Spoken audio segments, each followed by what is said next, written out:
Now, rescue teams have recovered the charred bodies of 2 more victims from the debris of last night's explosion at Odumasi near Konongo in the Ashanti region, bringing the death toll to 3. Now, dozens others, including firefighters, have suffered varying degrees of injuries, whilst more than 20 shops and houses have been ravaged by the blaze. As thick smoke still lingers in the air, some residents and distressed shop owners sift through the debris, desperately searching for anything left to salvage from the destruction.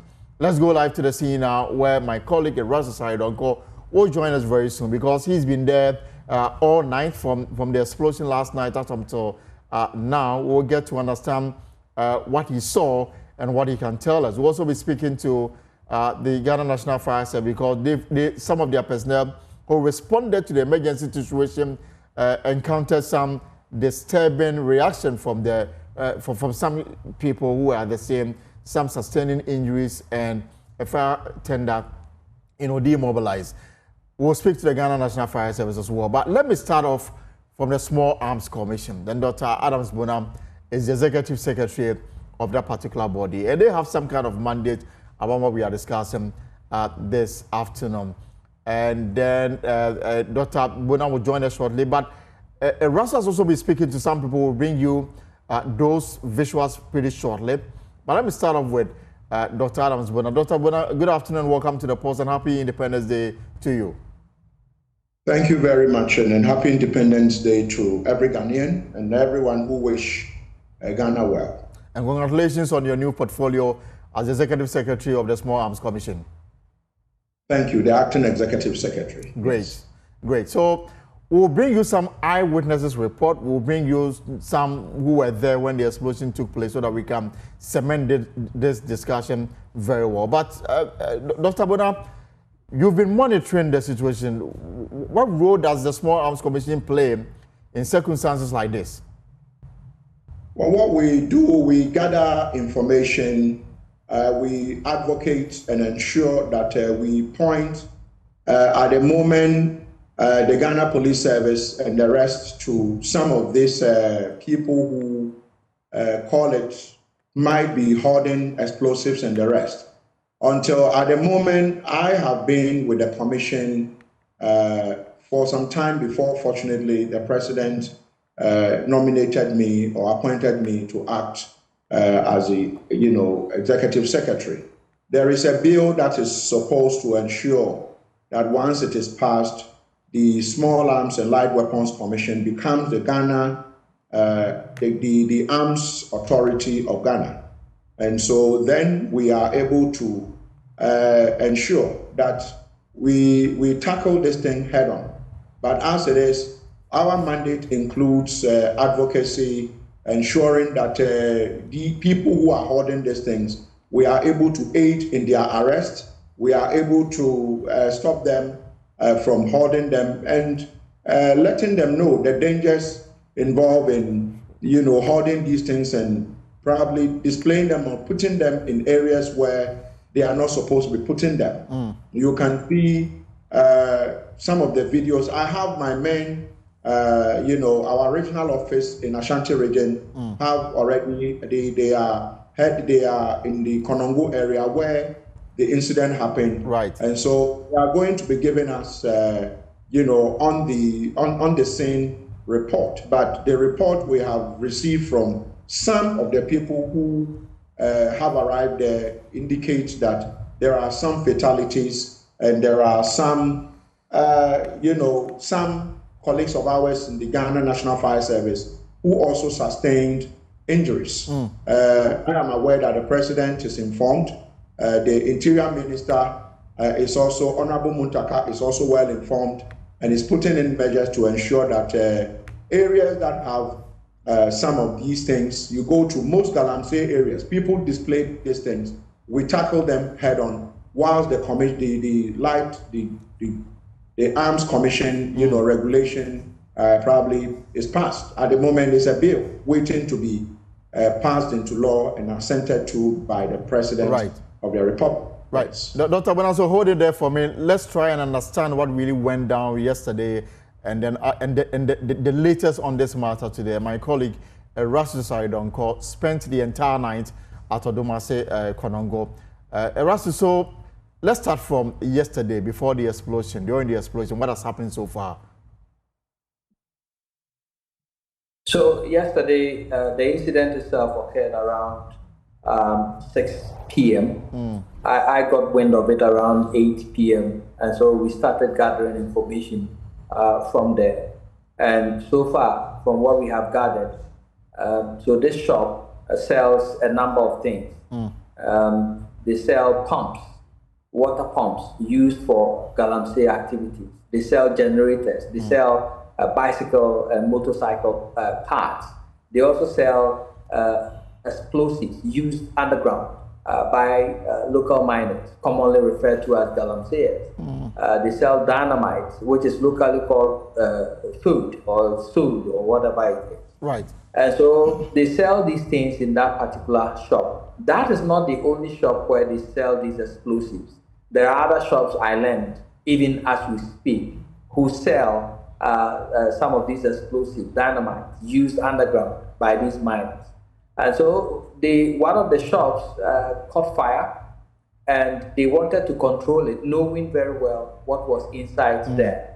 And so they could not. I learned that the husband of the lady who owns the shop picked up a fire extinguisher and tried to contain the fire from that point. But he couldn't, and so he started calling out to people to come and help. But then they had caught hold of some of the explosives. And so the first explosion went off, and he himself sustained a number of shrapnel wounds, pieces of metal blown to bits that entered his skin, and he managed to escape. Then the second explosion went off. Then the third explosion went off. So where the from the same shop went off, you could see a huge from the same shop. Right. So it tells you the amount of explosives that they had in there. So you could see a huge hole where the explosions went off at that particular point. And so at that point, there was a fire tender which was approaching. And there was this young man who had died, who was trying to signal the fire tender that there were explosives in the shop, so the fire tender should not come near. But he was too late. He himself was caught in the impact. And if you see how mutilated his body is, he died. There was a woman who was trying to run away from the scene, but the impact caught him on the ground. Her head, hit the concrete floor, and she also died. One gentleman who was sleeping in a compound house where the items were located was burnt beyond recognition. And so we have 3 people who have died so far. One of them identified only as Minta in his early 30s. Right. He was burnt beyond recognition. So if I talk about the nature of mining within the Odumasi area, which has warranted that people use explosives underground. If you notice very well, the mining in Odumasi is about 80% underground. Right. And these are old shafts that belong to previous mining companies that have been abandoned, and they've been digging beneath holes. So they blast underground, gather the rocks, process them on the surface, and use them to get the gold as we speak. So that is what we know for now. 5 people are still on admission at the Konongo hospital. The husband of the shop owner is also part of those who are injured. I understand the police have also invited the owner of the shop for questioning. So that is what we know for now. So for now, on record, 3 people have died, 5 on admission. That is what we know on record. Yes, 3 people have died, 1 female, 2 males, 1 burnt beyond recognition. The other one dying with his wounds, and another one who sustained the wound by falling down. And quite a number of injuries that were reported, they have been treated and discharged. But I will say that this is far from over. There are quite a number of shops there that sell these explosive dynamites that are used underground. A number of these homes you see on your screen have what they call a FIMO, like mining in homes, situated in there. So the probability that people will still buy these things and go underground with them is very high. Thank you very much. Rasa Saidonko is editor with our sister station Love FM in Kumasi, and he was there throughout the incident, and that is his latest. 3 persons have been confirmed dead. 5 persons are receiving treatment at the hospital, and you saw the scale of the explosion in that visuals that we brought to you early on. Now, the Ghana National Fire Service responded to this emergency situation. Ken Alesnate is from the Public Relations Department, and he joins us. But let me quickly put this question to Dr. Adams Bona. So, Dr. Bona, in the circumstances where people sell explosives that are used for mining activities, the law stipulates that they should have license to undertake such business, isn't it? That's correct, yes. And that is correct, yes. Yes. And you must have a license to import, and that license is granted by the Interior Minister. He is the authority to grant license for importation of explosives and firearms and the rest. And you must also have a license to store. And that license is also, again, through the same process. And then you should be someone who is also permitted to even retail. Someone who is permitted to retail and someone who is permitted to also use. But unfortunately, what has happened is that we have people who have attempted to smuggle these things in. And so, a lot is being done to ensure that we crack down on the illicit use of all these explosives that have found their way into shops and homes of people. And sometimes they don't even understand the dangers involved in this explosive. They don't even know how powerful these explosives are until condolences to those who have died. Incidents like this happen, but I have been assured that the law hopefully will be passed, before June. We hope that it is passed so that some of these things can be tackled head on. But in the meantime, a lot is being done. Those who have them, I think it's in their own interest. Those who have them, it's in their own interest to surrender them or call the police or call us. They should be able to, so that you would have experts, those with expertise to, move them from where they are. Moving these things itself demands a lot of diligence and a lot of, carefulness. You just don't move them anyhow. But unfortunately, listening to what has happened and observing from what has happened, a lot of these people doing them unknowingly, either knowingly or unknowingly. But we are doing a lot to tackle it. And I'm guessing also that the law might even specify where these things can be sold, such that it is moved away from residential areas. Yes, you see, once the law is passed, these things would not be sold openly. They are not supposed to be sold like you go to the market to buy tomatoes or buy candies. These are explosives. I mean, you are talking about tons. You are talking about bombs. It's a bomb, literally. This is call it a bomb that has been reduced to called dynamite, that is used in mining and blasting rocks and the rest. But these are bombs, and so most people don't know how powerful this is. So once the law is passed, these are some of the things that I do believe we are going to put in a lot to ensure that it becomes a thing of the past. And finally, before I let you go, you told me early on that you have your men on the ground.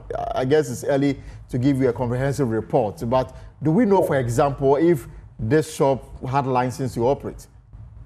No, I'm not aware of it. And so we have our men on the ground. Hopefully, I think tonight or tomorrow morning, one of our directors is going to also be dispatched to go to the scene. And so we will get to know everything that has happened, and so you will be properly briefed. But this is, it's just happened, and it's important that we let you know what we are doing and what we know about it. But I'm sure by tomorrow evening we would have gotten to know, hoping that the shop owners, all of them didn't die. Even if they did, we should be able to know whether they had the license. And I doubt they will, because then, even though I'm not there, from the narrative, no one would give you a permit to sell explosives, in the open market, yes, a populated area. No, but let's wait and get the feedback from our men on the ground. And then we call them and they are heading there. They are there now.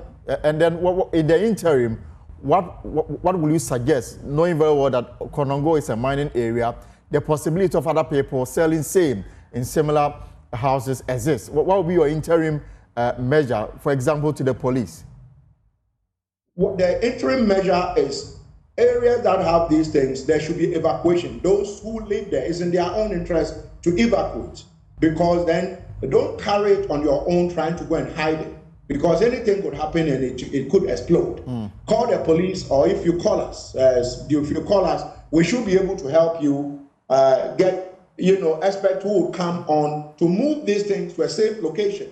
It is better to save lives than attempt to move them, and if you are not careful, you will die, and others who probably don't know what you are carrying die. And you see, unfortunately, some of these things you will hear sometimes, buses crashing, and some people in villages will tell you that, when the bus crashed, we had something that looked like explosion. Right. We are putting in, we are actually in talks with the bus terminals to ensure that these explosives, are not moved in buses and moved in, they are supposed to be moved in designated vehicles that are supposed to be escorted. But unfortunately, looks like everyone wants to own, but it's just a matter of time. It's going to be something that will be difficult for you to find in the open market. But in the meantime, those who have them, they should call the police line. You have the police line, you should call it and call us at the small arms. If you call us, we should be able to help you to get it evacuated from where. We'll leave it here for now. Dr. Adams Bona, Acting Executive Secretary of the Small Arms Commission, thank you so much. Now let me take you to the corridors of the Ghana National Fire Service, and ADO1 Alex Kenate joins us from the Public Relations Unit. So, Kenate, I'm wondering how you got to know of this, emergency and the response time. Hi, Elton. So good afternoon to yourself and to your viewers. Our officers received a call about the fire at 7:03 p.m. in the evening. So within 10 minutes, they were dispatched and they got to the scene. Upon getting to the scene, they realized that it had to do with the explosives, which was going off. So they had to be much more careful. So once they packed the fire tender, explosions happened, and this explosion ended up destroying portions of the fire tender.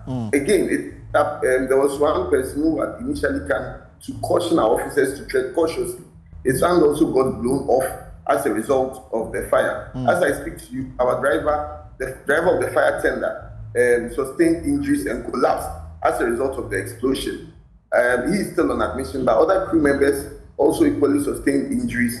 They've been treated and discharged as I speak to you right now. We also faced some attacks because when the driver collapsed, we had to make provision for another driver. We had to make a provision for another driver to come and take over. So when the driver came and was trying to readjust the vehicle, the residents thought that they were moving the fire tender away. So it made them decide to attack the fire tender by pelting stones at them. So that further damaged the fire tender. So as I speak to you, the fire tender at Konongo is out of commission. So if there's any situation in Konongo at the moment, we would have to move a fire tender all the way from Ejiso to go to Konongo to fight the situation. Yes, I was asking, clear case of miscommunication to the extent that your men came under attack because they were just trying to do their work. Exactly. And this is not new in that particular jurisdiction. It's quite unfortunate that most of the assault cases we received against our officers has come from the Ashanti region, especially from the Konongo area, and so it's something we strongly condemn, but we are not surprised it happened. And so it looks like, yes, we were trying to reposition the tender, and then the people ended up attacking. The fire tender was damaged to an extent as a result of the explosion, but then again, the pelting of stones further damaged it, thereby rendering it out of commission as we speak. All right, so meaning the fire tender is out of service completely, or may have to go through some kind of maintenance to get it back on the road? Well, an assessment will be made. The glasses have been shattered. Other portions of the tender have also been damaged.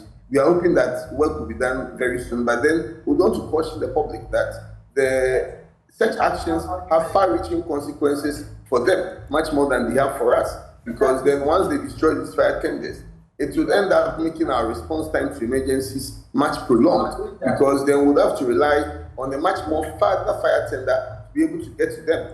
Yes, about 5 of our officers were injured, but then about three civilians, or the residents, 3 of them died, and then I'm not too sure the number of people that got injured. Some had their hands blown off, some had their legs blown off. And so we are also looking at the situation. Our officers are still on the ground, making sure that we don't leave any room for reignition of the fire at the place. Our reporter who was on the ground, Erastus, just told us that they've confirmed 3 deaths and 5, on admission at the hospital. Is that the same number of casualties you have? Okay, so per the briefing I received from the command in Odumasi in the Ashanti region, yes, 3 are dead. We have 3 people dead, but the number of people injured is what I can't confirm that information for now. But the death, I can corroborate that, yes, truly, there are 3 people that lost their lives as a result of the explosion. And your driver who got injured, how is he doing? Well, he's responding to treatment. Luckily, he's still on admission, but the other crew members who were on board the fire tender have all been treated and discharged, but the driver is still on admission, responding to treatment. Well, what is your preliminary investigations telling you?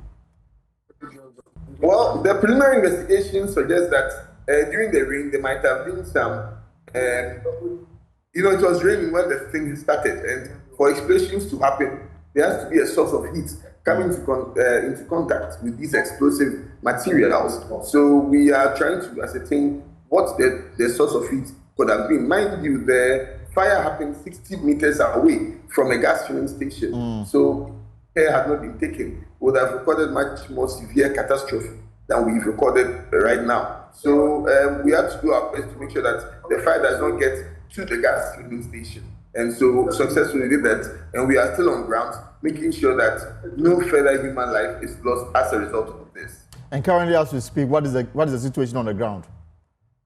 So we do what we call salvaging and overhauling. Salvaging and overhauling in our case has to do with having to look through the rubbles of the fire, look out for any sign of fire, do overhauling, be sure that there's nothing that is left that can leave a room for reignition of the fire. So that is what we are doing right now, and collecting evidence that would aid us in our investigation to ascertain the cause of the fire and explosion. All right, Alex Nati, thank you so much, and you enjoy the rest of your Independence Day celebration. Thank you very much, Elton. All right, so Ken Alex Nati is with the Public Relations Unit of the Ghana National Fire Service. So that is the situation from Odumasi Konongo in the Ashanti region after an explosion that may have been triggered by some dynamites being sold for mining activities. Now, 3 persons have been confirmed dead. 5 more are receiving treatment at the Konongo Government Hospital. We'll have more for you in subsequent bulletins. But for now, let's take a short break. When we return, we'll talk about Ghana at 68. And what is our story? We have details for you after the break.